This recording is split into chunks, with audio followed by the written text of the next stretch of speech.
દિવસથી અમદાવાદ જિલ્લામાં જે ભારે વરસાદની પરિસ્થિતિ છે અને તેના લીધે જે સમગ્ર અમદાવાદ જિલ્લામાં અલગ અલગ જગ્યાએ ખૂબ જ વરસાદી પાણી ભરાયેલા છે, એના ભાગરૂપે સનાથલથી લઈને બગોદરા સુધીનો જે હાઈવે છે એ વહીવટીતંત્ર દ્વારા બંધ કરવામાં આવેલો છે. અને તમે જોઈ શકો છો કે અત્યારે હાલ પણ અહીંયા પાણીની પરિસ્થિતિ ખૂબ જ વિકટ છે.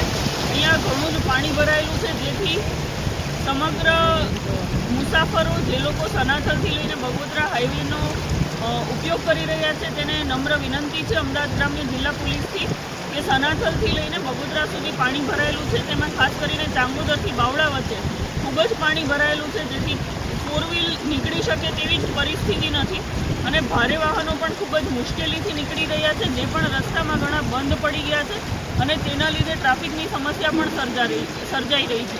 તો સમગ્ર અમદાવાદ જિલ્લા પોલીસ તરફથી તમામને વિનંતી છે આમાં વહીવટીતંત્રનો સહયોગ આપે અને સનાથલથી લઈને બગોદરા સુધીના હાઈવેનો ઉપયોગ કરવાનું ટાળે.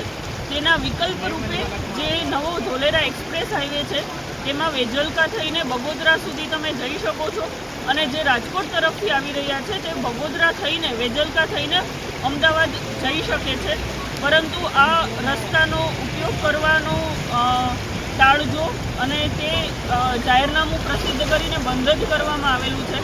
આ સાથે સાથે જો જરૂર ના હોય તો બિનજરૂરી બહાર નીકળવાનું પણ ટાળજો, કારણ કે અહીંયા જે પરિસ્થિતિ છે તેમાં જે લોકો ફસાયેલા છે તેને જિલ્લા પોલીસ, વહીવટીતંત્ર, SDRF, આર્મી અને અલગ અલગ રાજ્યની ટીમો દ્વારા રેસ્ક્યુ ઓપરેશન પણ ચાલી રહ્યું છે.